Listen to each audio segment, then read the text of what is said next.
It was the morning of my first day at school, and I couldn't decide if I felt more excited or nervous. The sun was shining brightly through the window, and the birds were chirping. I could hear my mother calling me from downstairs, reminding me to hurry up. Today was a big day, my very first day at school.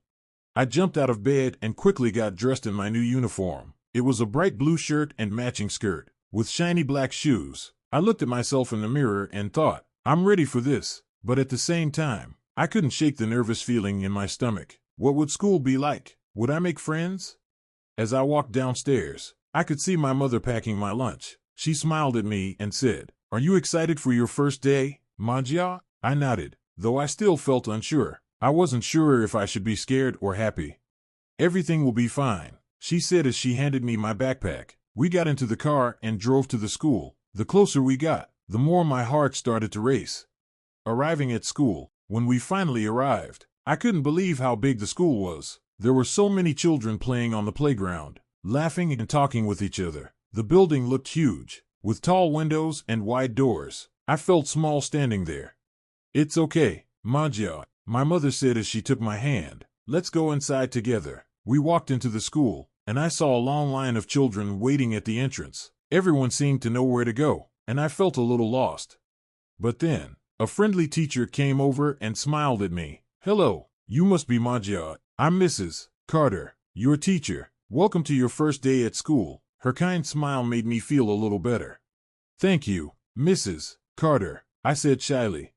She guided me to my classroom, where I met some other children who were also feeling nervous. But the room was warm and welcoming. The walls were covered with colorful posters, and there were small desks arranged in neat rows. Mrs. Carter told us to find a seat, and I sat next to a girl with curly hair and bright eyes. Her name was Lily, and she turned to me and said, "Hi, I'm Lily. Do you like drawing?"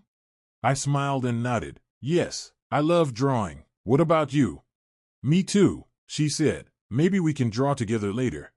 Making new friends. The morning flew by as Mrs. Carter taught us the alphabet and how to count. I enjoyed the lesson, but I was still a little shy. During the break, the children went outside to play. Lily grabbed my hand and said, "Come on, let's play together." We ran to the swings, and I was surprised at how fast I started to feel comfortable. Lily introduced me to her other friends, and soon I was playing with a group of children. We played games like tag, hide and seek, and jumping rope. I laughed so much that I forgot all about being nervous. Lily and I became fast friends, and she told me that she had been to this school for a year already. She explained how the library was full of amazing books, and there was a secret garden behind the school where we could play and read. "Maybe we can go there tomorrow," she said with a big grin.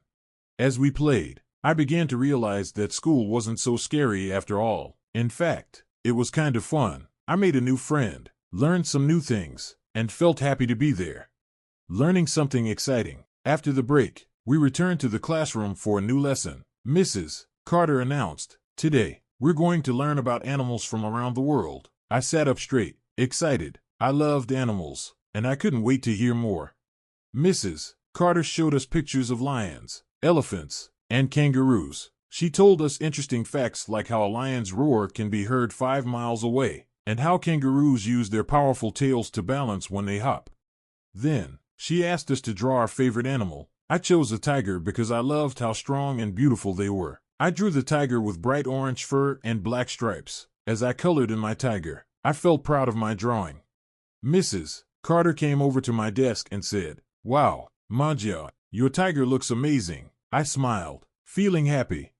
The day ends. The rest of the day went by quickly. We sang songs, played more games, and even had lunch together in the school cafeteria. Lily and I ate our sandwiches and shared stories about our favorite things. By the end of the day, I had made more friends, learned new things, and realized that school wasn't as scary as I had thought. When the bell rang, signaling the end of the school day, I packed my bag and met my mother outside the school gate. "How was your first day, Manjia?" she asked. "It was amazing," I said, my face lighting up. I made a new friend named Lily. I learned about animals, and we even played soccer. "I'm so happy to hear that," my mother said, giving me a big hug. "See, I told you everything would be fine." As we walked home, I realized that the first day of school had been a lot of fun. It was full of surprises, new experiences, and friendships. And now, I was excited for all the adventures that awaited me in the days to come. The end.